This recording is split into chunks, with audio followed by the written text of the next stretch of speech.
उसको खड़ा करना है और यहाँ तक आ जाना है। और भाई ये जगह बहुत ज़्यादा खूबसूरत जगह है और मतलब कि यहाँ पर आप लोगों को मैं बहुत खूबसूरत सी जगह दिखाऊंगा भाई, क्योंकि भाई यहाँ से अभी नरम रास्ता शुरू हो चुका है तो अभी हम यहाँ पर आसानी से जा पाएंगे। तो यहाँ तक आप लोगों को मैंने दिखा दिया, इससे आगे इससे भी खूबसूरत जगह है वो भी आप लोगों को दिखाऊंगा, लेकिन हमारे साथ जब जुड़े रहोगे तो तभी देख पाओगे, ऐसे नहीं भाई आगे तक देख लो बस हट जाओ।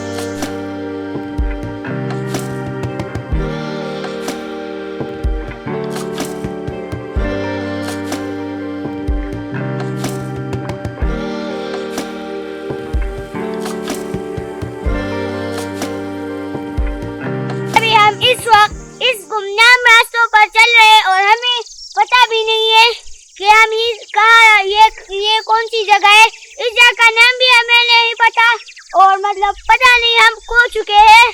तो अभी अपने अंदाजे से चल रहे हैं कि भाई यहाँ पर ये होगा और वहाँ पर वो होगा।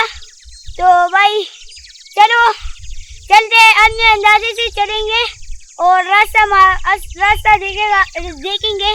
एक शेर अपना रास्ता खुद ढूंढ लेता है, तो इसी तरह एक छोटा शेर भी अपना रास्ता खुद ढूंढ लेता है। तो हम भी एक छोटे शेर है, तो चलो।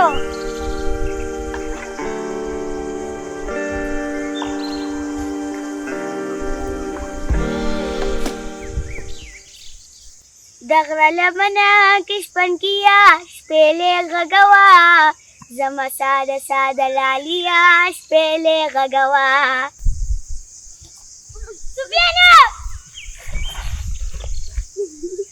हम माशाल्लाह से हम नरे तंगे तक पहुंच चुके हैं। ये देखो ये है नरे तंगे के नज़ारे और ये देखो बहुत खूबसूरत बड़े पेड़ है और मतलब वहाँ पर दूसरा पहाड़ है, तीसरा पहाड़ है और उसके बीच में से लकीरें गई है। मेरे ख्याल से ये आबशारें है जो सूख चुकी है, तो जल्दी इस पर भी यहाँ पर भी पानी आ जाएगा। तो चलो अभी थोड़ी भाई बकरियां भी बैठी हुई है,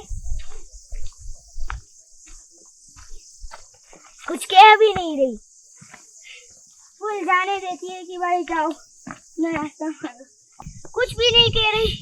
इतनी बड़ी है भाई, वहाँ पर ऊपर चढ़ी हुई है, छोटी है भाई, ये बहुत बड़ी वो आगे भी बहुत ज्यादा है, ये नन्ही सी छोटी है। अब चले जाओगे ये भाग रही है, लेकिन ये भाई जो बड़े इनके दिलों में डर नहीं है भाई, ये भी उठ गई। छोड़ो मिनरल वाटर, यहाँ पर आओ और इन चश्मों का पानी पियो, तब तुम्हें इन पानी का मजा पता चलेगा कि असल पानी का मजा किस चीज में होता है और मीठा पानी कौन सा होता है। तभी तुम्हें इन दोनों में फर्क पता चल जाएगा कि कौन सा अच्छा है।